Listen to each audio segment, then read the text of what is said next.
One of the mistakes I see by a lot of Christian YouTubers who have big followings and different things, they talk as if they can literally pastor people.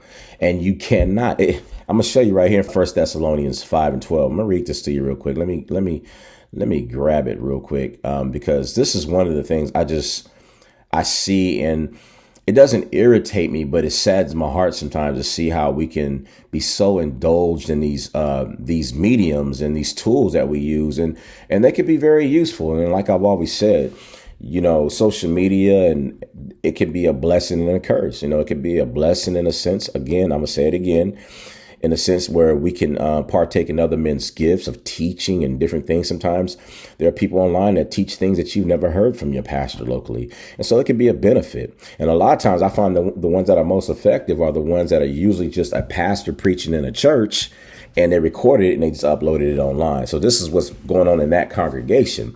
A lot of us are getting out of here taking on the roles of pastors, and then you're trying to deal with the frustrations and all the things of a pastor and say certain things. But reality is God has never constructed the church for us to be pastored from afar. And that's the problem. So I want to show you what I'm talking about here. If you go to First Thessalonians 5:12, and I love the heading here. It says Christian conduct. So this is how we're supposed to conduct ourselves as a church, as Christians. And this is Paul writing to this church. He says, but we ask you, brothers and sisters, to recognize those who diligently labor among you. Now, if you read in the King James, it'll say, know those who labor among you. Let me read it again. He says, but we ask you, brothers and sisters, to recognize those who diligently labor among you and are in leadership over you in the Lord. So there's two key things we got to key in on there. First of all, he says brothers and sisters. So this is to the church abroad. This is not talking to just a leader. This is talking to the church abroad. This is brothers and sisters. So these are the people who are within the fellowship. These are those who we might deem sheep if you're a leader, right? So then he says to recognize. If you're reading the King James and other versions, it'll probably say know those, get to know those, in other words, that labor among you. It's talking about those who are being shepherded need to know those who are shepherding them. Okay. So he says, and are in leadership over you. So it makes it clear right there. And it's in the Lord, of course. And he says, and give you instruction. So these are the ones that are teaching you and pastoring you. You cannot pastor someone if you don't know them. You cannot be pastored properly by a person if you're not physically among them. You need to know your leaders. And as a YouTuber, you can't pastor people through a lens and a camera. We're just sharing content. And I think we lost a perspective on that. You're just sharing content. You're teaching. If you're a teacher, teach the word. But you can never usurp authority over people because you don't have the authority, for one. Two, this is not God's construct of the church. It's funny because I remember when I first left ABC, I had to take some time to heal. So I didn't, I tried a couple of churches we visited, but I just wasn't feeling it because I'm still healing. And, I was like, Lord, I've just given up on your church. I haven't given up on my faith. I have denounced you. I would never do that. But I need you to throw me a lifeline because I just don't trust your church anymore. But I remember during that time, people would say, you need to be in fellowship. You need to be in fellowship. Hebrews 10:25, which I got a teaching on Hebrews that I'm getting ready to do to debunk a lot of this stuff some of the stuff we say out here is just ridiculous because we don't, never mind, I'm going to wait. But the infamous Hebrews 10:25, if you ain't in fellowship, brother, you in sin. So I'm like, really? Okay. Well, I'm just going to have to be in sin because I'm not just going to go settle and go back into any church. If I don't agree with their theology and their doctrines, I'm just not submitting to it. We'll just sit anywhere. No, for what? Because then, a lot of our arguments are going to be based on our theology, based on, whether it's a Calvinistic Reform one versus, a Pentecostal Baptist, whatever, AME, whatever, I'm not into denominationalism anyway.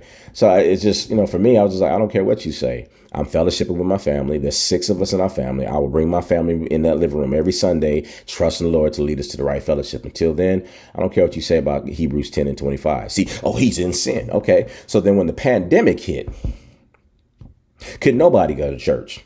So was the whole world in sin? See, that's what I'm saying. We lose the balance on this stuff and we don't understand the context of what Hebrews 10:25. I do believe in fellowship. Don't get me wrong, but I do believe there are exceptions sometimes. And so I'm saying all that to say is like, even though I was getting called a sinner for not being in fellowship at a certain point, now look at how many churches are shut down. I'm like, well, y'all in sin? And so now everyone's taken to YouTube trying to pastor people. And most people will tell you they not feeling the virtual stuff. I know I can count on, well, I can't count on two hands, but I can count on one hand easily how many people have come to me about, man, I ain't feeling this, man. I need to find a fellowship. Your church open? What? I'm like, yeah, my pastor has never closed his church. You know what I'm saying? Because we have faith and we don't care about what people say. That's why we like living in Texas, because we got a governor who's going to stand against this foolishness too. The reality is, people are out here, trying to pastor people virtually, and there's no scripture for it. You can see it here. I just read it, and I want to continue to read this. Look what it says. But we ask you, brothers and sisters, to recognize those who diligently labor among you and are in leadership over you in the Lord, and give you instructions, and that you regard them very highly in love because of their work. See, when you know somebody, no one can have your best interest at heart if they don't know you. How can a shepherd pastor you? How can I parent my kids properly if they don't know their father? How can I parent my kid if I'm in New York, 6 months out of the year, but I'm through a camera trying to father them? It's not effective. A father needs to be present. He needs to be amongst his family. They need to know him. He needs to know them, so he can address certain things. And so it says this. It says, live in peace with one another.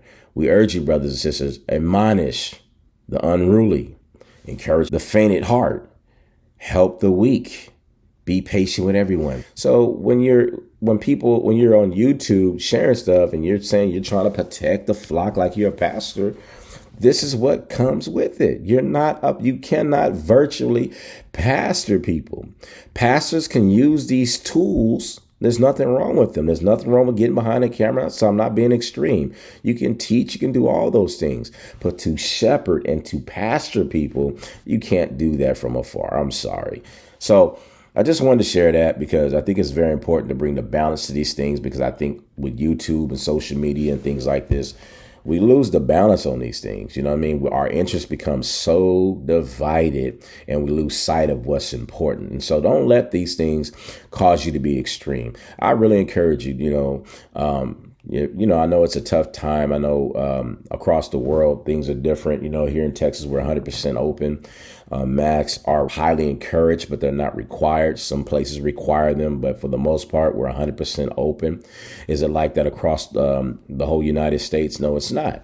And so I don't want to be insensitive here and speak from one lens, because this is my reality here, but in other parts of the country, that's not their reality. And we know eventually it's all going to change anyway. But right now, we still have some hope. We got some administration in our local government that are fighting. Our Greg Abbott has put some things in place concerning social media and even the Go Pass to fight against some of these propagandas. And we appreciate that. So if you're here in Texas and you're not in a fellowship, trust God to show you and open doors and lead you to the proper fellowship so that we can put these YouTube resources in their proper place. Because the reality is, you can't grow on who the false teacher and who the false prophet is. You can't grow on Little Nas's tennis shoes. You can't grow on, Kurt Franklin cussing. You can't grow. That is not going to help you. And again, that's why I said we need to be in fellowship. I think it is important. I'm not one that says that if a person is not in fellowship, that they're in sin, because I understand there are exceptions. Things happen. I get it. You get hurt by a church. You're in a cult. You need time to heal and recover. Just like you do in a natural relationship. You need time to recover from that relationship, the wounds. You need to get yourself right, because then you'll go into another fellowship and you will take all those issues to that next fellowship. So I'm not against that.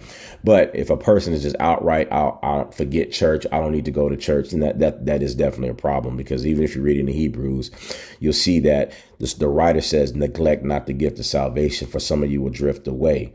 I believe part of if you understand the whole context of the Hebrews, part of the drifting away is when you get away from the fellowship. So I do believe in fellowship, but there's a season. Even the children of Israel, when God delivered them out of I almost said one of my next teachers I'm going to do, but when he delivered them out of Egypt, they went into a wilderness for a season. But it wasn't God's intent and plan for them to stay in the wilderness. Now, was it? No. He was trying to get them to Canaan, the land flowing with milk and honey. Now, we know that's symbolic of other things, his rest, all that kind of stuff. I get it. But the point is just taking a principle. Even if you've been hurt by a church, it's not God's intent for you to stay out in that wilderness but he wants to show you that you can trust him. He's not like Pharaoh, that leader. I got a teaching called the Church of Egypt I'm going to do, but that, I gave it away, I guess. But the point is, he was trying to get the children of Israel to Canaan. And because of the lack of faith, only 2 of them made it. Not even Moses made it. He got to see it, but he couldn't enter into it because of his disobedience. And so anyway, I just said that to say, don't lose faith. Trust God for a fellowship. It will come, even if it's small, even if it's just a few brothers and sisters coming together. Do it for the meantime. It may not have the whole structure of, a pastor, even though I believe in a plurality of leadership. It might not be a setup, but it'd be something that's good for you just to get yourself back, keep yourself motivated, keep yourself encouraged, keep yourself hoping and believing in God's church. And I'm not talking about a building. I'm talking about his local body. I'm talking about the called out ones. You know what I mean? Because if you're not, then you'll become a separated one. You'll become like a Pharisee, or you'll be like some of the friends I know who ran into the Hebrew Israelite movement, So anyway, I just wanted to share that. So realign your focus. Focus on your family if you have one. If you're single and you don't have a family, then guess what? You can focus on the Lord alone. You can do so much for him. You can go out there and serve and do so many things. Do it. But those of us who have a family, we have to manage these things. I can't put all my effort into this. I can't put all my effort into that. This YouTube stuff I'm trying to do, I can't put all my energy into it. So videos won't be uploaded every single day or every other day. I won't have a roll call of 100 videos in 1 year. I'll be fortunate enough to maybe 20 this year. And I'm at 14, I think. And that's including the ones I did like 10 years ago. You know what I mean? And so let's make sure we keep a balanced perspective on how we use these resources. So I'll just leave it right there. And I'll say be encouraged. God bless you. And I'll see you next time. So thanks for tuning in. That concludes this video. I just want to give a brief overview on some of the things I left out in this video. And here's a point I missed when I went back and looked at this and began to edit. Can YouTubers pastor flocks from afar? And I believe in the day and time we're in, the answer seems to be a yes to most people. Most people will say they probably learned more from YouTube than they have from their local pastors. And that could be true. I've always said, again, the blessing and the curse of social media is that we can partake in other men's gifts that sometimes we don't get in our own local fellowships. But one of the downsides to this, not only has social media become a blessing, a curse, and a judgment for some, but it's also caused people to outsource local fellowship. Now people have gotten comfortable to the point to where they don't feel like they need a fellowship. And so we get out here and we depend solely on people that we don't even know. And the Bible tells us not to do that. So anyway, again, this video was made just to bring some perspective. I want to encourage you also to be very careful with these sources that are out here. Even the stuff I'm putting out, please fact check it. Please get in the word. Please be discerning. And so I want to encourage you, if you have left the church, some of you may have to go back to some of these churches that you've left. Maybe it wasn't as bad as you thought it was. Because I'm telling you, the grass is not always greener on the other side. Me and my wife, knowing the risk that we were taking, we even said to ourselves before we came to a fellowship here, we said, what if these folks are crazy just like everybody else? And so even though it became a hurtful situation because we began to invest, but we still coming in because we were old enough, more seasoned, we're aware that this can go left on us. And so, the emphasis here, again, is that knowing those that labor among you is very important. So you can't know your pastors from afar. You can't know people who preach from YouTube. You can't know people who put out DVDs. You don't know these people. And so a one-time visit ain't going to help you get to know them. No, you need to know them. So you need to trust God to help you find a local fellowship within your area. And if he does move you across the country to another state or whatever, I get that. I think that happens sometimes where there's, ministry needs and purposes that need to be fulfilled. And I get that. That does happen, but it will be the right place. Trust me. It doesn't mean it won't come with any problems, but you'll know that this is the place that God sent me. I just made this video because I want people to be very careful. Okay. Don't put your trust and your hope in personalities and people out here on YouTube, including myself. And I'm not large at all. I'm not even trying to be. I'm just trying to be a help to this because I'm just kind of sick of these extreme narratives of these perspectives that people put out here irresponsibly without, taking us back to the scripture because they want to create a following. They want to create, some people want to make money. Not everybody. Some people are making money, but they're doing it with integrity, selling merchandise and things like that. There's nothing wrong with that. That's just merchandise. I just wanted to say this because I did not put that in the video as to why I made this video. And so I just want people to be very discerning, be very careful. Even if a person is starting a church, don't be quick to uproot your family and move to that church because you follow this personality online, because the bottom line is you don't know these people. All right. God bless you.